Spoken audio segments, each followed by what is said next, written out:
Welcome everyone. Nice to see you all. Nice to practice together. I've been away for a number of weeks. I had the great good fortune to sit a long retreat, and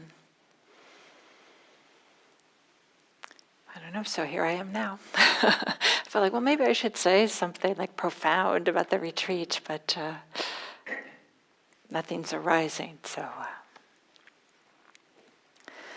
But tonight I wanted to talk a little bit about something that I played around with and kind of explored on this retreat.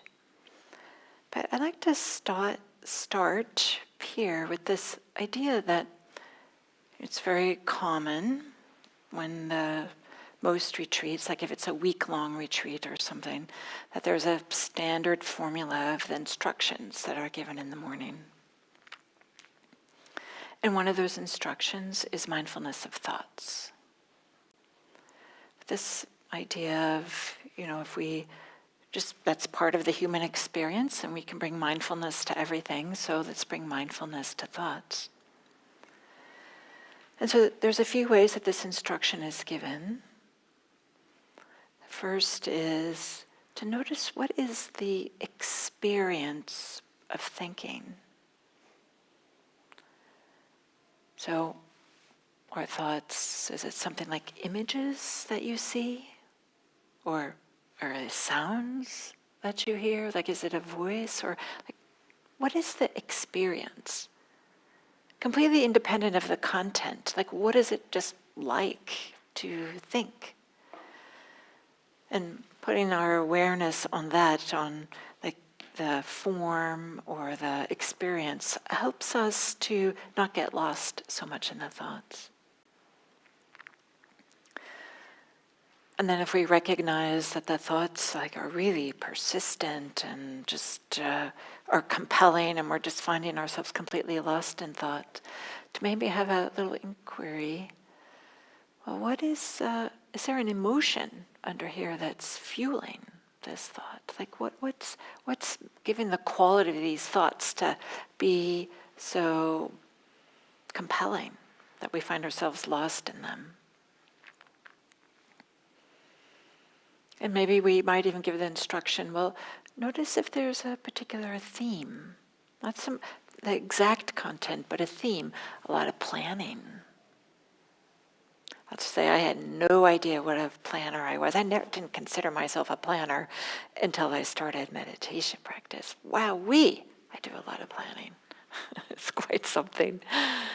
Or maybe we do a lot of fantasizing of like, oh, wouldn't it be great if this or that, like imagining something that's better. Or maybe we do a lot of reminiscing or ruminating about something that's happened in the past, right? There just might be certain flavors or themes in the types of thoughts that we have.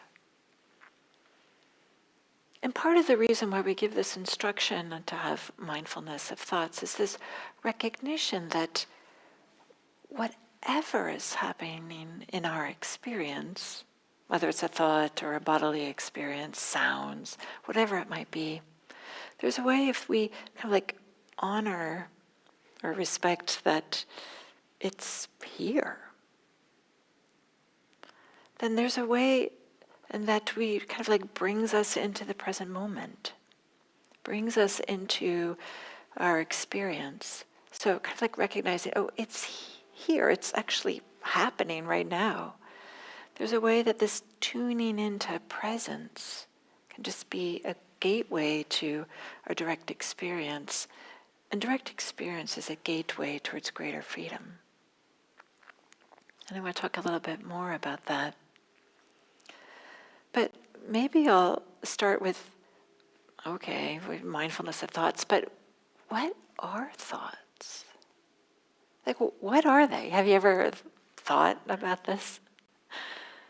So there's a few ways we might think about thoughts. One is these are like ideas, and they have like an ideas that have maybe like a certain like a power behind them that allows us to be creative or allows us to innovate or do something in the world that might not happen if we didn't have those thoughts. That's one way to think about it. Another way to consider thoughts is their occasional nuisances. They show up when we're trying to meditate and we just feel like we can't get settled because the mind is just going incessantly with thinking, and maybe the thoughts are even a little bit troubling. Or maybe they're nuisances because we're trying to sleep and can't sleep because there's all these thoughts going. Or maybe another way to think about thoughts is this capacity that humans have, like this self-reflection, and it's part of what distinguishes us from plants or some of the animals. And not only that, this self-reflection allows us to plan and to communicate with others what our plans are, and even to like maybe organize groups of people together to do these plans.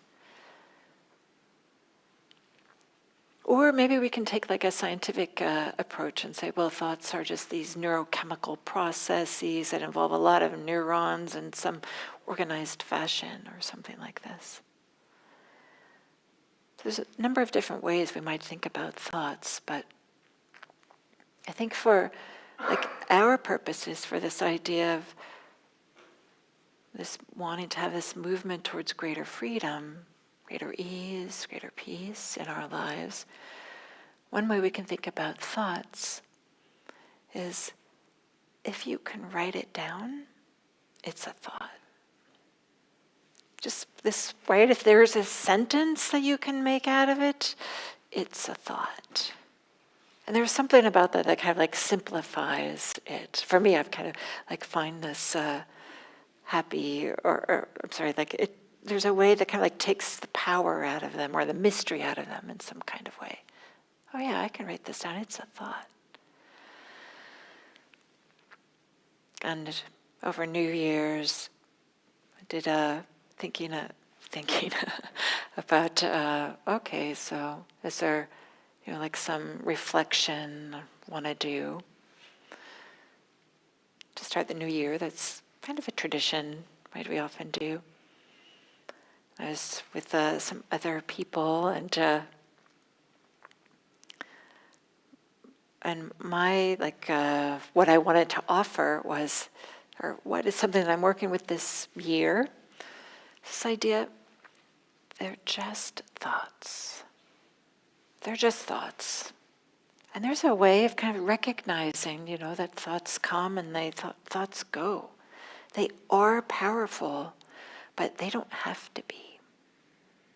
They don't have to be powerful, right? It's kind of when we believe them or give them authority or something like this. But otherwise, they can just be one mental event that happens. So one thing about thoughts, part of why they can be powerful in a maybe not so helpful way, and sometimes it's a helpful, is that they're very often like discursive, right? It's not like we have just one thought. It leads to another, which leads to another, and vroom, off we go. But not only that, they're very often like self-referential. Have you noticed this? Have you looked at your thoughts? It's all about me. I'm going to do this. I'm not going to do that. I should do this. I can't believe that person said this to me. I'm going to make sure that this, I don't know, I want to do this or that. It's quite something. It's really quite something. On this retreat, I was looking like, okay, I'm going to see, is there any thought that isn't self-referential? Because so much of it is like, oh, there's a sound, and I don't like it. Right? There's all this kind of self-referential stuff. So, but there's this way also, this the self that's getting referenced. This is, I think, really important. It's distorted. Our thoughts are distorting them. It's not really how things are. And I heard this from somebody else, and I really liked this idea. that there's all these assumptions about how we are, there's all these views about how we are that maybe were true at one moment, but aren't necessarily true at that particular moment, but yet we're kind of like dragging it into the present moment. And so I heard this idea that it's like you turn on a TV program in the middle, and there's this assumption that you already know who all the characters are and everything, and that you're just going to go along with whatever's happening.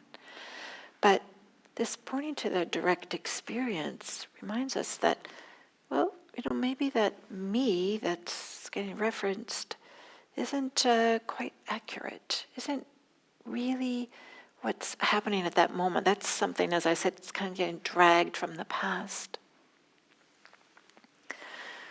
So we have these views.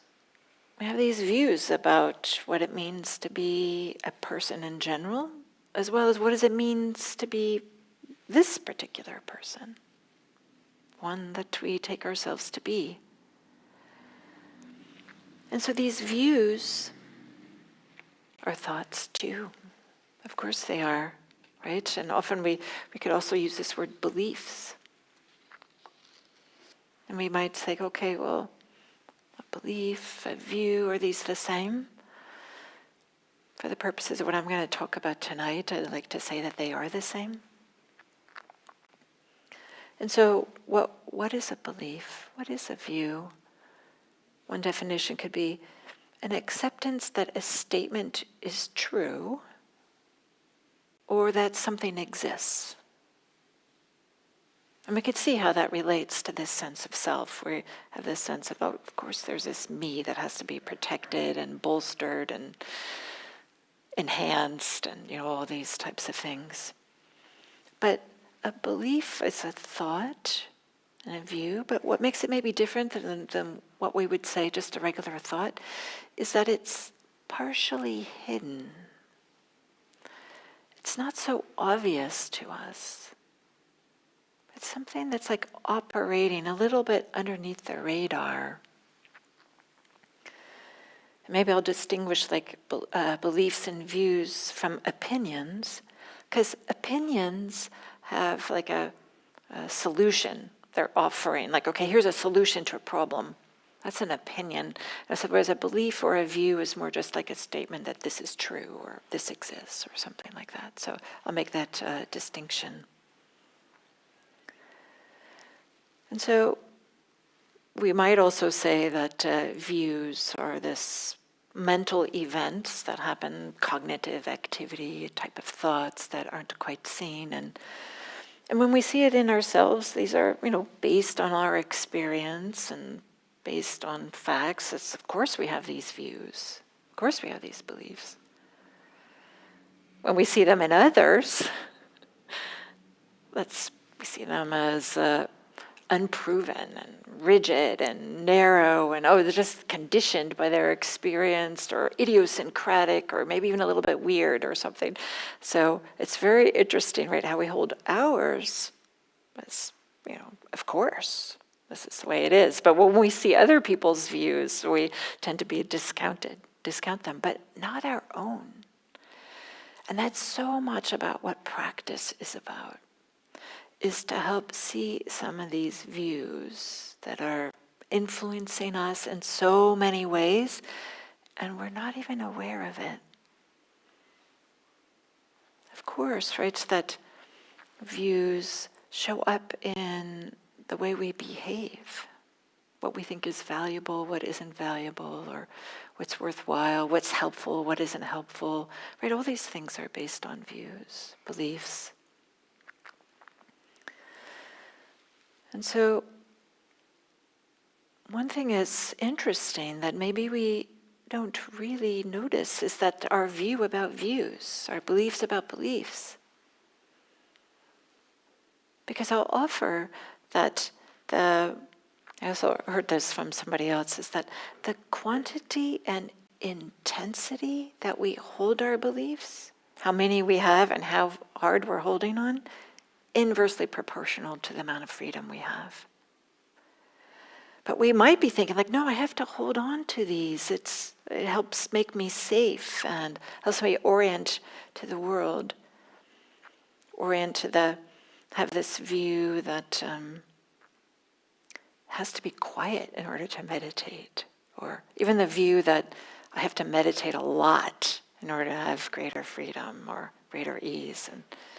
Or everybody else seems to get this meditation thing, but I don't know, it doesn't quite work for me. Or the Dharma is going to answer everything for me. If only I could just, I don't know, figure things out, or learn Pali, read more suttas, or something like this. Like we have these views that often are kind of limiting what we think is possible for ourselves, or even what's possible for others.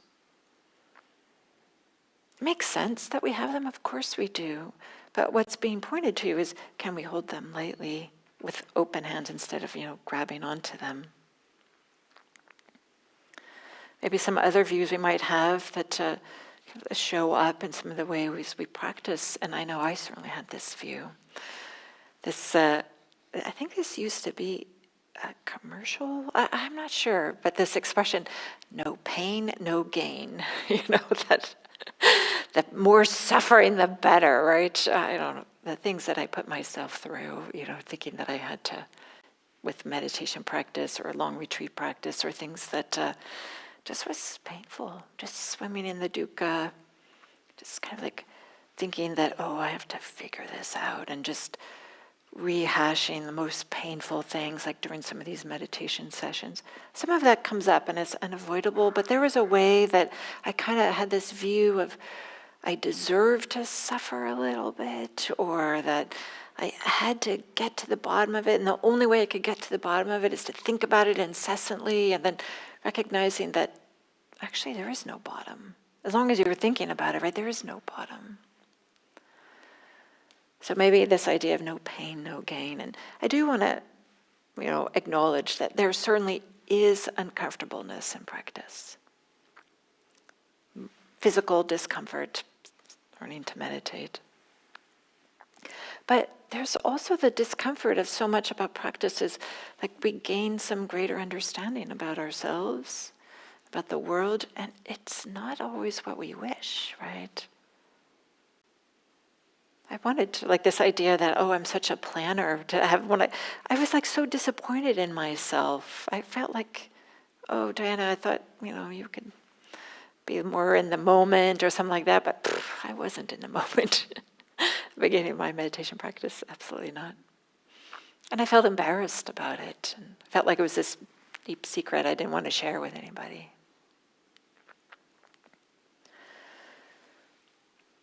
So what views do we have?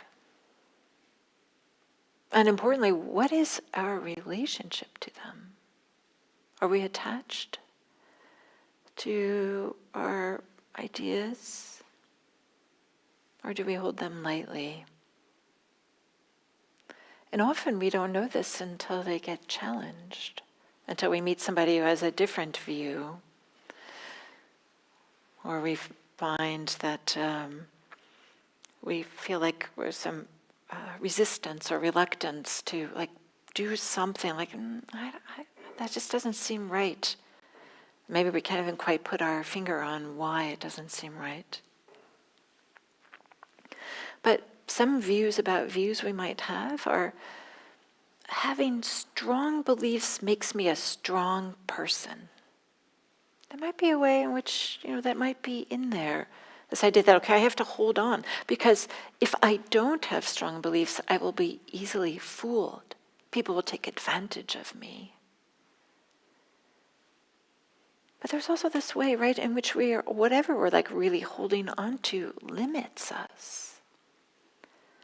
I'm not saying throw away all our views. I'm saying hold them lightly. Yeah, this is my current understanding. This is what makes sense to me right now. This is what I'm resonating with right now.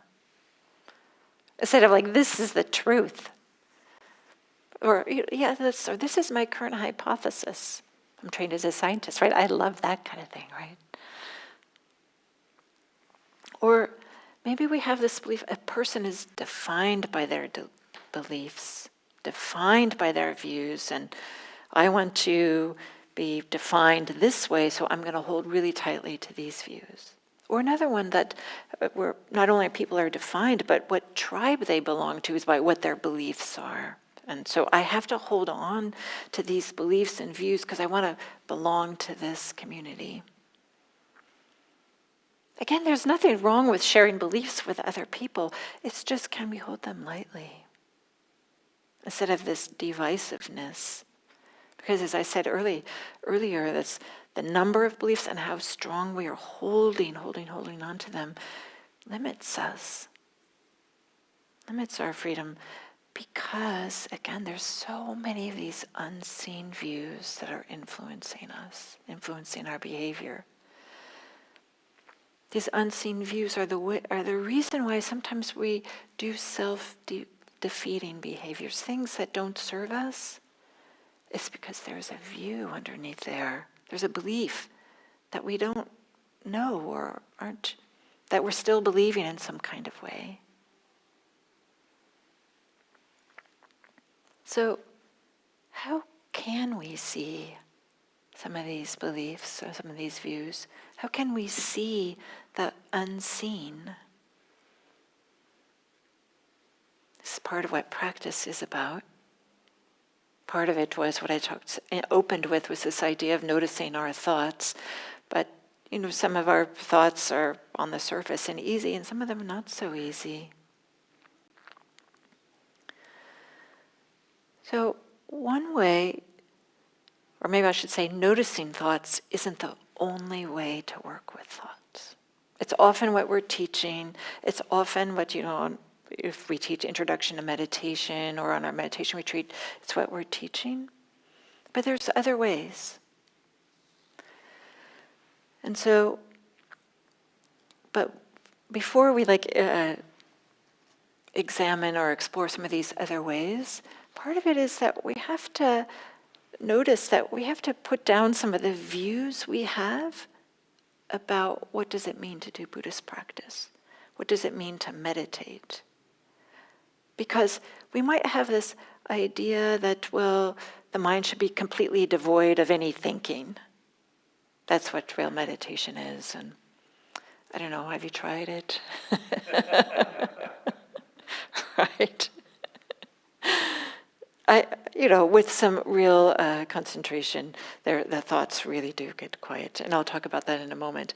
But when we have these types of ideas that the mind, or the thinking should only be one way, then, we kind of set ourselves up for the inner critic to get really loud because that's not what our experience is, or frustration or disappointment or those kinds of things.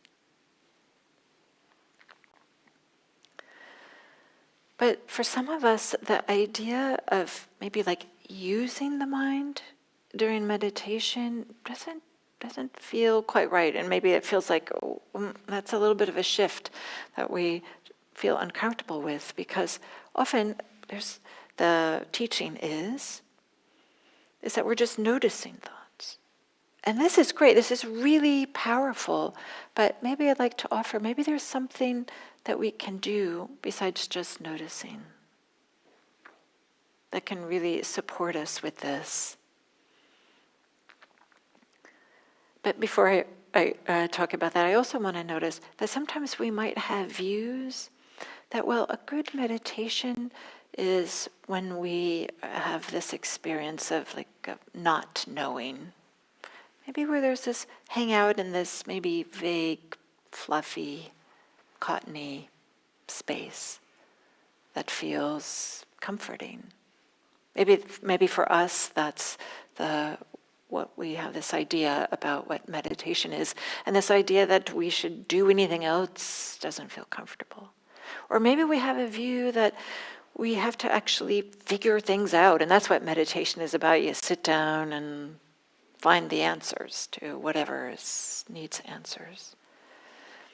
Or maybe your views about what meditation should be aren't maybe so clearly articulated or aren't so obvious, but it's worthwhile considering what views you have about meditation. So how to see the unseen views? I'd like to offer this idea is to do an inquiry practice. And again, I want to say this is not straight up mindfulness, but it can be really like augment or turbocharge or something like this, the mindfulness practice. So what am I talking about? This idea of dropping in a question. And this can definitely be during meditation, but it can also be in daily life. But it's really important, like, how we drop this question in. It's dropped in with this sense of curiosity and this openness. And there's a way that can we receive an answer. Instead of, okay, I got to figure this out. What is this? It's very different. Instead, this kind of like just dropping and maybe just opening to see if something arises. Something may not arise. It may not, but it's the idea of opening to the answer instead of figuring it out. And bringing this, maybe this a certain amount of curiosity to it. But not only some curiosity, like some warmth, some care, like, oh, what is this? So here are some questions that might help with this. Is there a view here that I'm not seeing? This is an obvious, straight question. Or maybe, what view am I holding on to? Or what belief is operating in the background? Or maybe, what am I resisting? What am I avoiding? And so it's just the dropping in of the question. As I said, maybe an answer arises, maybe an answer doesn't arise. But part of the reason we want to maybe like explore and play around with this is that if you feel stuck in your meditation practice, and I would say maybe even in your life, it's because there is one of these views that's underneath that somehow is maybe sabotaging, unknowingly, or I guess, like there's a belief or something that we're holding onto that doesn't allow this movement forward. But often we just don't know what those are. So an inquiry practice is to drop in this question: is there a view here that I'm not seeing? And as I said, this can be during meditation, it can be in daily life. And in some ways this reminds me of the Zen have this koan practice. Koan practice is you're working with something that doesn't quite make sense, but it's the same idea of kind of opening up to something might arise, like something different might arise. So having this inquiry, is there a view here that I'm not seeing?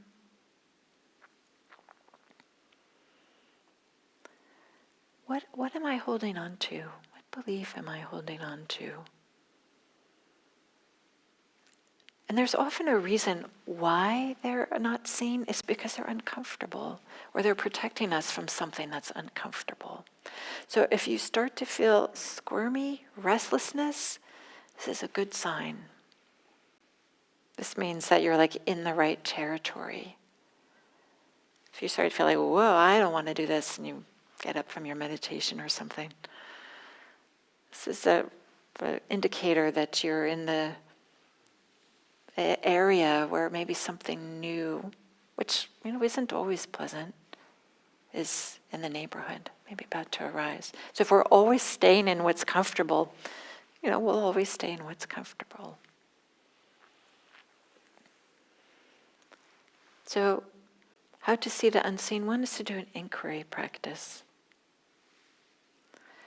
Another one is maybe to do a settling practice, what I'll call a settling practice, which is a little bit different than just mindfulness. And we may say this is more like a samadhi, or,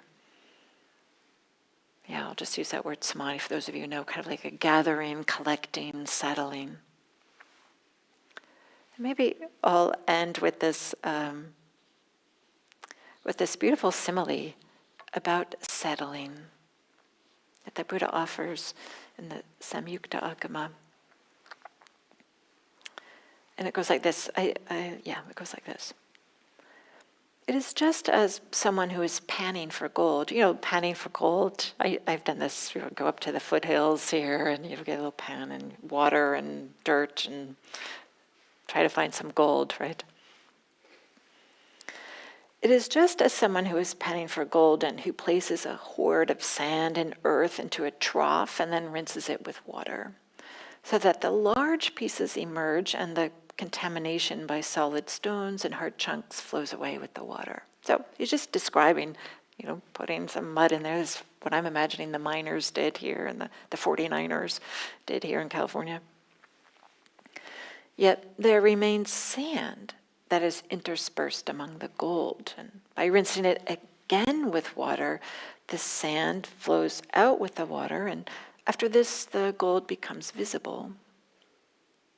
Yet there is fine sand interspersed with soil, and by rinsing it again with water, the fine sand and the soil flow out with the water, and after that, there is gold that is pure, clean, and without admixture. Yet there still appears fine dross in the gold.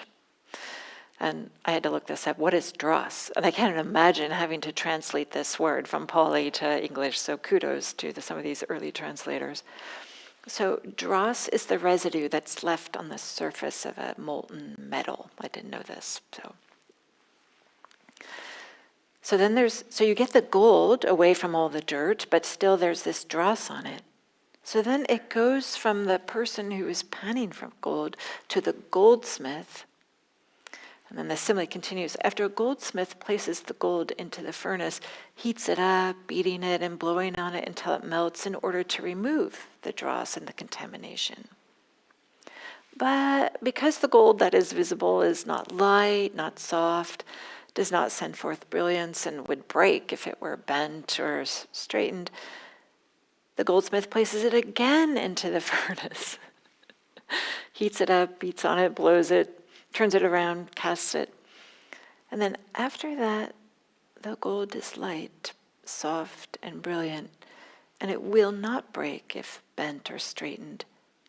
And then, according to one's wish, it can be made into an earring, a necklace, a hairpin, or a bracelet, or whatever one wishes. I kind of like this idea of settling, right? That there's we could think about it in one meditation session, but we can also think about it like our whole meditation practice, like over the years, right? We start to see things, some of these jewels start to become present, that as we start to, with practice, with time, with repetition, we start to see some of the finer things that we hadn't seen before. And there's always this value in getting rid of these really big things that don't help us even to see the gold, and then even to purify the gold. So I like to leave with this idea that thoughts, right, they're our constant companions. We can work with them by noticing them. And beliefs and views, I'd like to say, are a type of thoughts. And what makes them different than thoughts is that they're often unseen. And these unseen parts are often what is, if we feel stuck some way, or if we feel like we're not if we find ourselves doing things that aren't helpful, there's some view under there. And so one way we can do them is an inquiry practice or settling. And I could say also mindfulness will as well, but it might take a little bit longer because mindfulness is kind of like passively, maybe less directly, kind of like purifying and moving away all the obstructions. So I'd like to offer you with that, leave you with that, and now open it up to see if there's some questions or comments.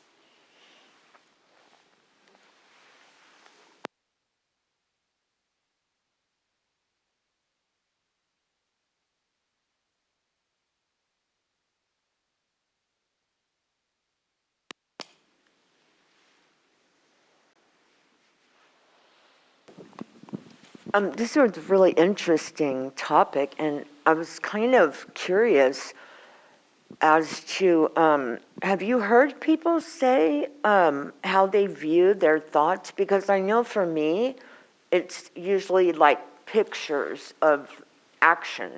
But I'm wondering, I wonder if people see their thoughts differently. Yeah. You know what I mean? Like, do they see words or, like you said, sounds? Yeah. Yes, I definitely have. Like when I teach Introduction to Meditation, we talk about this and we kind of take a little bit of survey. Okay, who has, and definitely some people tend to have them more as like a voice that's speaking. And then the question could be, is it your voice?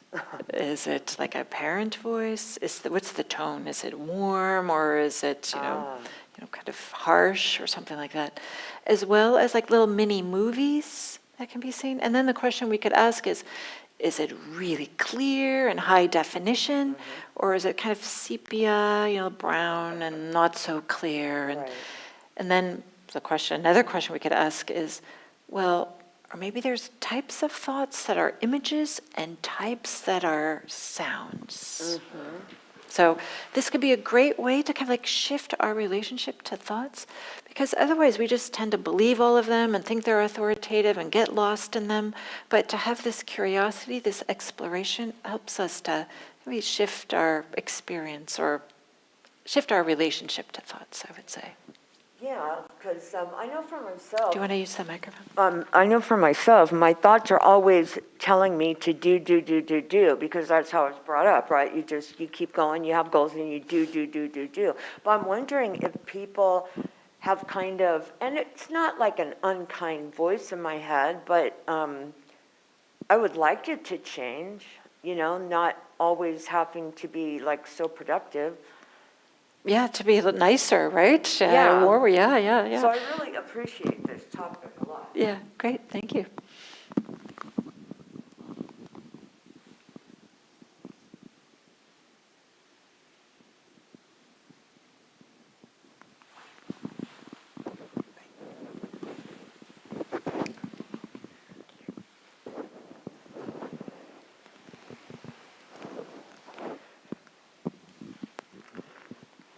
Thank you, Diana. Do you think that the insights in our Theravada tradition, they are kind of thoughts also? I would say that insights are seen through some of our beliefs. Some of our core beliefs, are they thoughts? I think they become thoughts, but they're more experiential. I see. But there's more than one type of insight. Maybe I'll say that too, right? Some of the really transformative ones. Yeah. Well, they're all transformative. That's part of the definition of an insight. I would say, an insight is, maybe we could say it's a thought and recognition that lessens suffering. And some of the insights we have are psychological, oh, now I understand that I do that because this happened earlier in my life, or I want to get that, or something like that. So we can have those types of insights. But some of the insights, particularly into the three characteristics, impermanent, not self, suffering, those ones that are really transformative, life-changing, I would say, I think those tend to be more experiential, but then as we try to understand what happened, we put thoughts on top of them. Because sometimes those the small insight, for me, it's like some simple things during the daily life. You know, I just look things at a different angle. And I thought, well, is that a thought coming through? So I don't follow my habitual patterns anymore. And I see the different angle, different way to do things. So, yeah, I think you're right. Probably that's a clarification or instead of thought. Okay, I was just... Does it matter if it's a thought? What would be what impact would that have on you if it were or if it weren't? I don't think it matters a thought or not. However, you know, by studying this, what is mindfulness of the thought? What are they? Like you said, it's such a big range of it. Another thing I was wondering is the intuition. You know, is you're talking about dropping to the inquiries. Well, sometimes I have the intuition. Is that part of the answer coming through the inquiries? Yeah, I would say intuition often can be an answer to an inquiry. Yeah. And I would say intuition, I would put in a little bit different than thoughts. It's a different type of knowing. I was saying, like, thoughts are, right, if you can write it down, it's a thought. Right. But intuition is not something, I mean, you could say, I just have a feeling, I just have this gut feeling or something like that. But it's a little bit different. I see. Great. Thank you. Thank you.